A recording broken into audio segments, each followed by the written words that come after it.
It's a cold night. Dark city streets, lights of driving cars, sounds of sirens, loud voices, chilly air, wet asphalt. Are you ready to get rid of the crime in this city? Then remember to count your correct answers. November 4th, 2021. It's been raining for 3 days, but even this is not enough to wash away all the dirt of the city. For several hours, Detective Sadfist had been sitting in his car near the house of a Hollywood star. The detective is sure that someone is going to rob her house. The actress doesn't believe in this. In the distance, he sees a tall man in a hat. He approaches the door and knocks. The actress opens the door and greets the stranger. "Oh, I'm sorry, I thought it was my house," he says. It has a very similar design. The actress closes the door and the stranger leaves. The detective gets out of the car and arrests him because the man is a thief. Why is the detective so sure about this?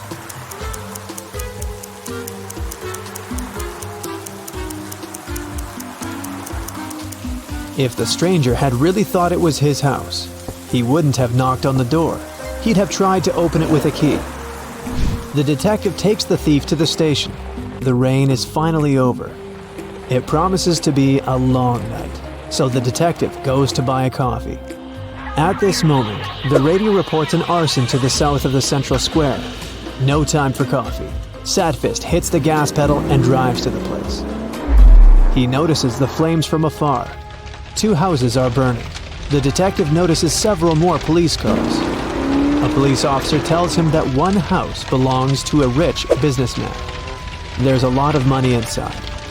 The owner of the second house is a poor artist. His paintings are burning now.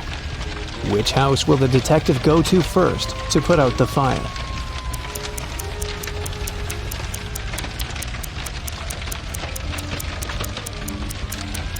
He's not a firefighter, so he won't approach either house. After watching the flames for a while, Detective Sadfist gets into his car and realizes he can't take it anymore. He needs some sleep.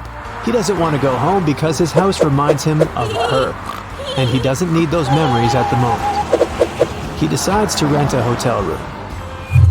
The detective asks the hotel administrator to wake him up at 7 a.m.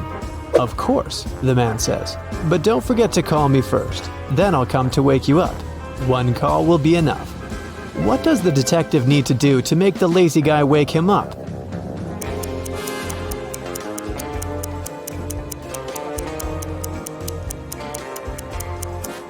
He can set an auto call for 6:50 a.m. The detective enters the room and falls on the bed. At this moment, the door starts opening slowly. The faces of people he has thrown into jail appear out of the darkness. The detective sits up on the bed and the door slams shut. At first, Sadfist doesn't understand what just happened, but then he lets out a sigh of relief. It was just a nightmare. How has he figured it out?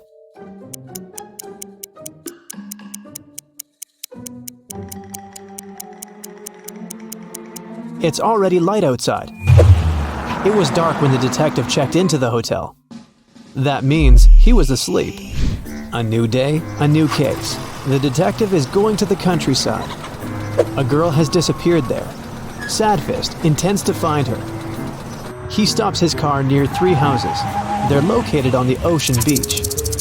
3 roads lead to the houses. Sharp rocks and shards of glass cover the first road. The second road is swarming with snakes. Lava is boiling on the third road.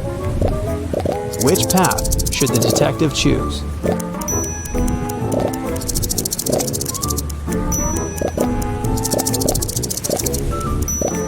The ocean will soon cool the lava and turn it into stone.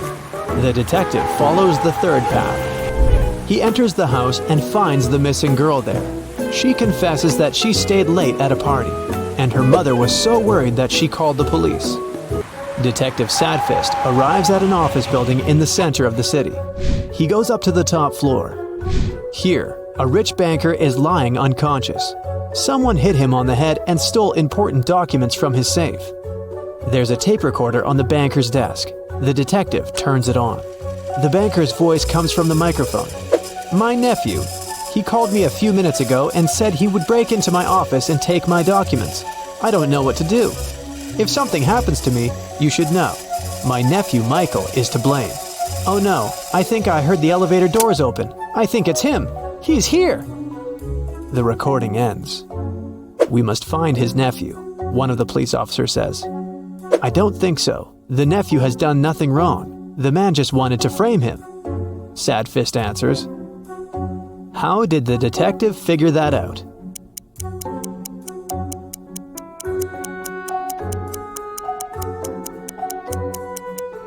Someone rewound the tape in the recorder to the very beginning. It's unlikely that the nephew did it.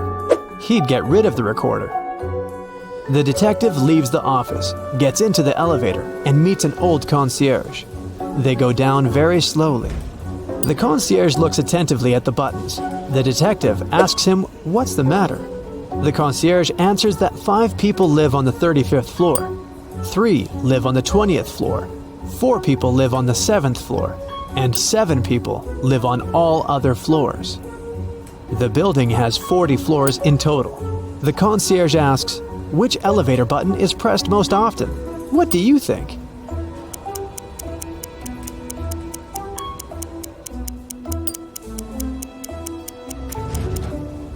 The answer is the first floor button. It's pressed by every resident. The detective gets into the car and drives to a cafe. He hasn't eaten anything since yesterday. He orders an omelet and opens a newspaper. There's a riddle on the front page. In the winter, a guy went to a nearby village to meet with his friends. He knew he needed to go through a forest, a small field, then a forest again, and only after that would he reach his goal. The guy started his journey. He went through the forest, the field, another forest. But then, he saw a big river. How can he cross it? The detective grins because he knows the answer. And what about you?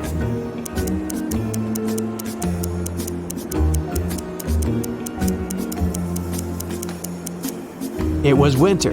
The river was frozen. A waiter approaches Sadfist and puts his omelet with coffee on the table. The detective eats, then calmly gets up from the table and heads to the kitchen. There, he meets a masked robber. The detective arrests him. How did he know there was a criminal in the kitchen?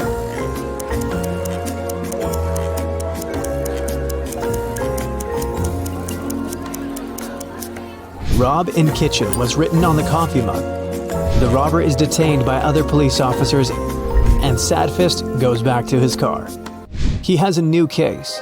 He arrives at an antique store. Some swindler has deceived the store owner and sold him a fake coin. The coin has a date on it, 175 BCE. It looks old. The analysis has shown that the coin is ancient. The store owner says he thought it was really made before the current era. How did he eventually understand the coin was a fake?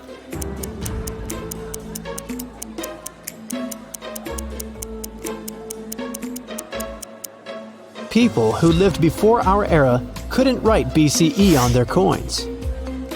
Sadfist leaves the store. Oh no, his shoes are torn. The detective gets into his car and goes to a shoe store. He parks, gets out of his car, and he sees 3 stores. The best shoes in the city, the sign on the first building claims. The best shoes in the world is written on the second building. But the inscription on the third store is the best. Detective Sadfist smiles and goes there. What's written on the third store?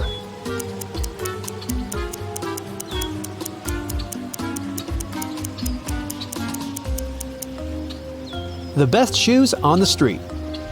After doing some shopping, Sadfist drives down the street and sees a group of suspicious people standing next to a building under construction.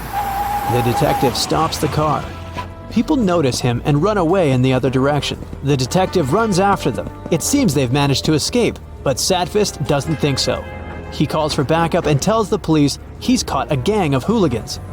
They're all hiding in a transformer box. How did the detective know that? After all, he lost sight of the hooligans at some point.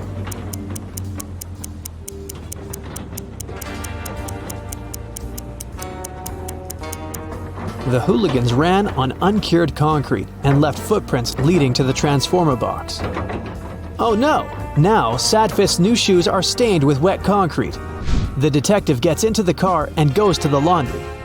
There he meets the owner, who finds out about another crime. The owner claims that someone has taken a huge amount of money from his safe. But the detective realizes that there was no thief. The owner stole the money himself to get compensation from the insurance company. Sadfist has noticed this laundry gets robbed too often, but the owner hasn't changed the locks or strengthened security yet.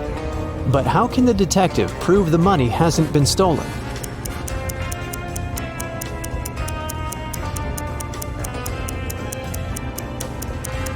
There are banknotes in that washing machine over there. That's where the owner hid the money. Tired, the detective returns home. His apartment is a mess. Since she left him, the house has turned into a dump. A mouse squeaks somewhere in the room. Inspect the apartment and help Sadfist catch the rodent.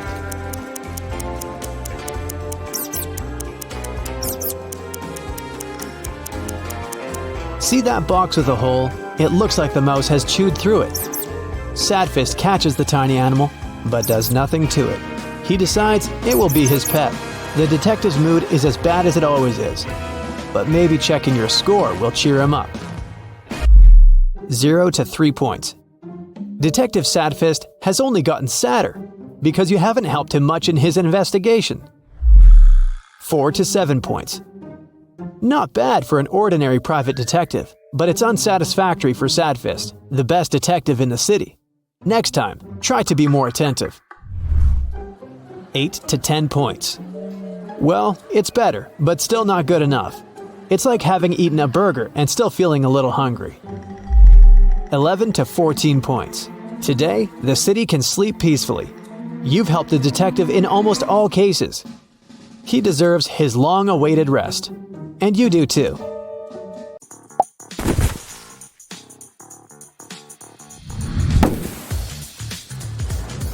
Wow, Bella landed in New York with very ambitious career goals. There were many options to get from the airport to the center of the city, but Bella decided to save money and go by bus. She had to purchase a ticket for $10, but a handsome guy popped out of nowhere and offered her a better deal. "Hey, my plans have changed and I don't need my bus ticket anymore. Want to buy it for $6? Bella agreed and gave him $6. It was a big mistake. Why?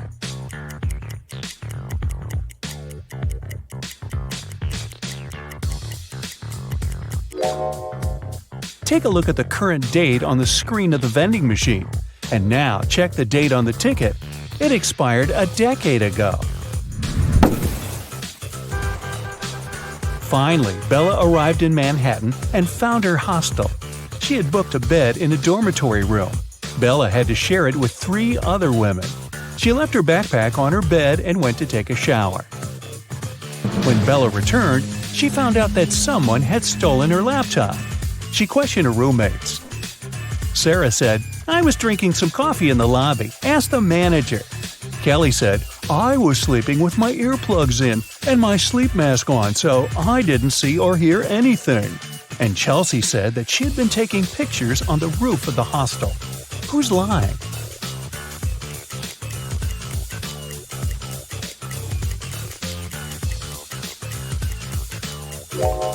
Chelsea. Do you see the sign? The hostel rules strictly prohibit guests from going up to the roof. In the evening, at around 8 p.m., Bella got very hungry. She went out to get some food. She found a cozy restaurant. As soon as Bella entered, she witnessed a heated argument between a waiter and a customer. The customer claimed to have ordered tomato soup, and the waiter claimed that he'd only ordered hot chocolate. Bella realized which of them was lying right away. What about you?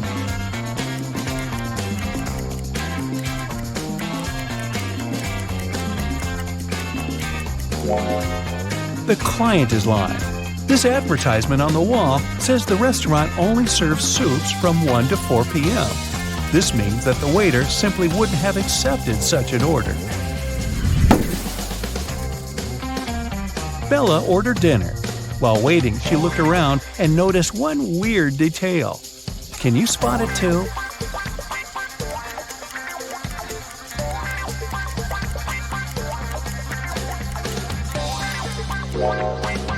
This guy is using tree leaves instead of money to pay for his meal. The waiter served Bella her meal. She was about to start eating when two ladies began arguing about their VIP reservation. Julia claimed that she had reserved the VIP room in advance to celebrate her wedding anniversary. And Letitia said, "No way! It's my birthday party tonight. I called the manager yesterday and he promised me the VIP room." The manager said, "Ladies, I'm so sorry, but the booking system crashed and deleted both of your reservations.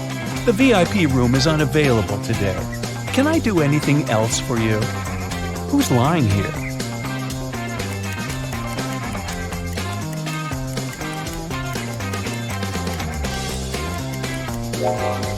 The manager.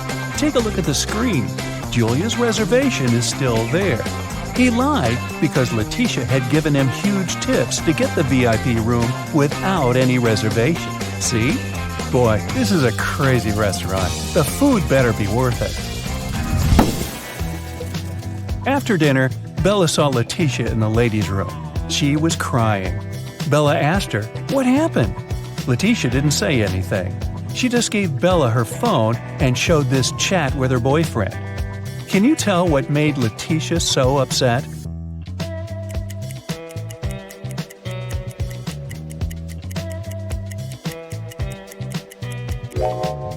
Her boyfriend didn't come to her birthday party.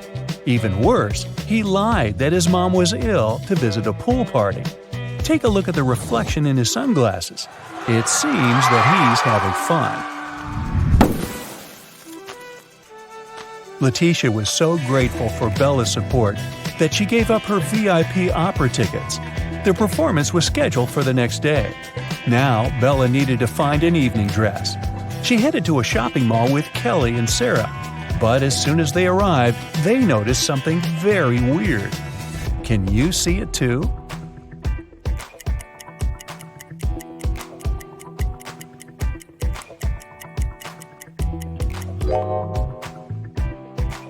This mannequin has 3 arms.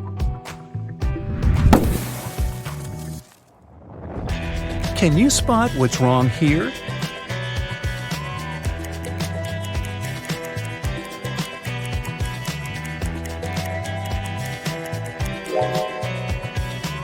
The outfit sizes don't match the sizes on the hangers.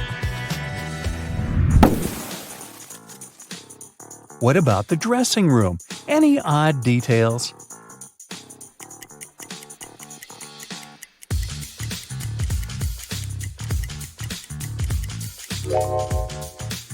These hairy clawed paws can't belong to a human. Finally, Bella found a beautiful evening gown for the opera, but it cost $97.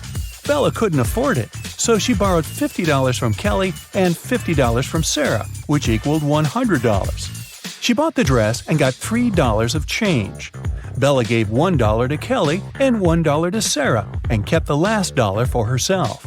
So now, Bella owes $49 to Kelly and $49 to Sarah, which equals $98. If we add the dollar that Bella took, we'll get $99. But then, $1 is missing. Where is it?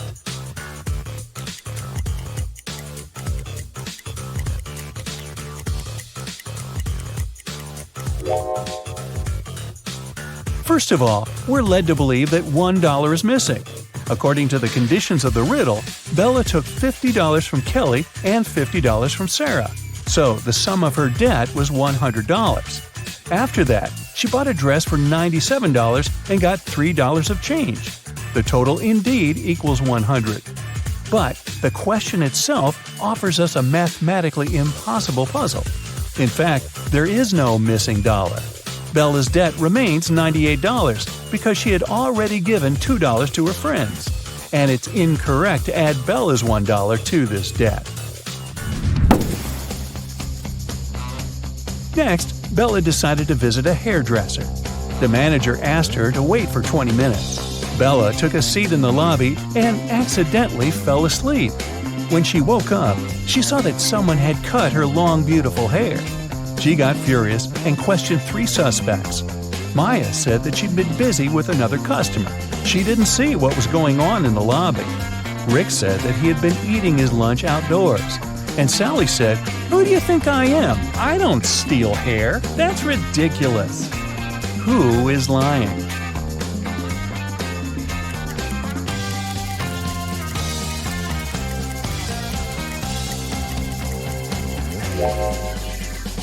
Both Maya and Sally have some cut hair on their clothes, but that doesn't prove their guilt.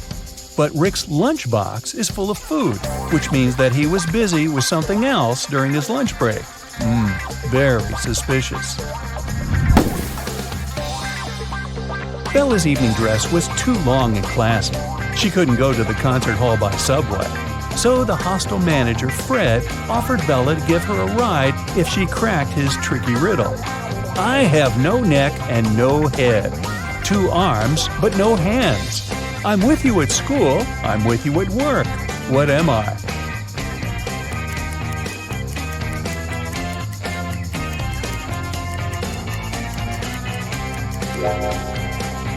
The correct answer is a shirt.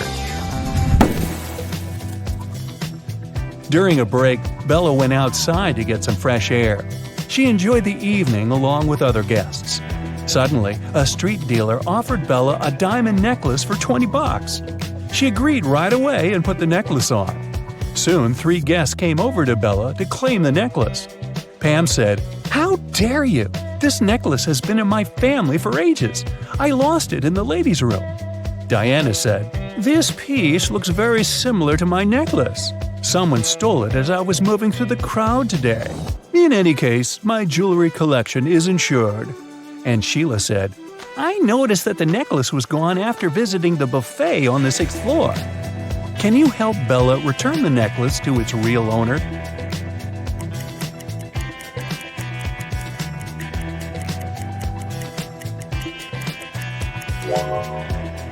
The necklace belongs to Diana. The concert hall doesn't have 6 floors. Pam and the street dealer have similar tattoos on their arms, so they must be scammers working together. After the performance, Letitia invited Bella to the after party, where Bella met Tyler. He claimed he was a famous violinist and showed Bella some pictures proving his luxurious lifestyle. But Bella realized that he was just a wannabe very soon. How did she understand it?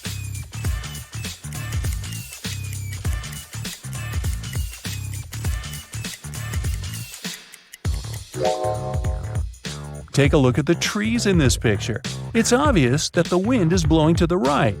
Meanwhile, Tyler's hair seems to be swept to the left. The picture has been photoshopped. The next morning, Bella went to buy some groceries. She didn't have much cash, so she bought only 2 items, cheese and bread, and paid $1.10 in total. The cheese cost $1 more than the bread. So, how much did the bread cost?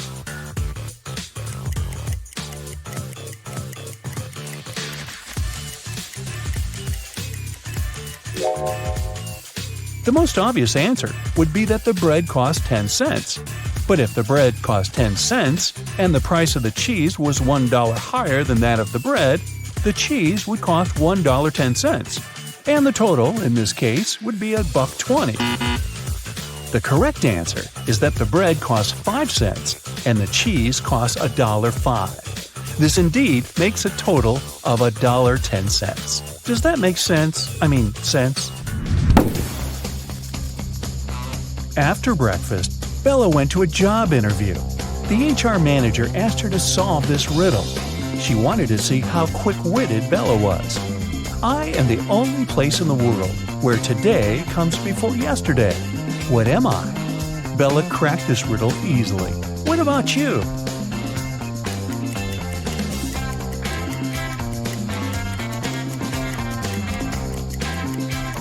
The correct answer is the dictionary. Bella got a job as a train conductor.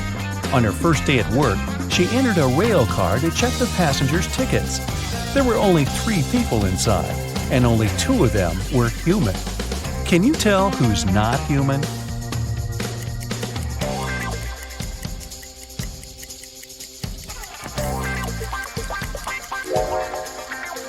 The first guy is dressed up too warmly for the summer, but he could be going to a place where it's very cold. That lady over there is drinking some green liquid. It's a bit strange, but there are plenty of colorful drinks in the world. As for this guy in the middle, he doesn't cast a shadow, so he's not human.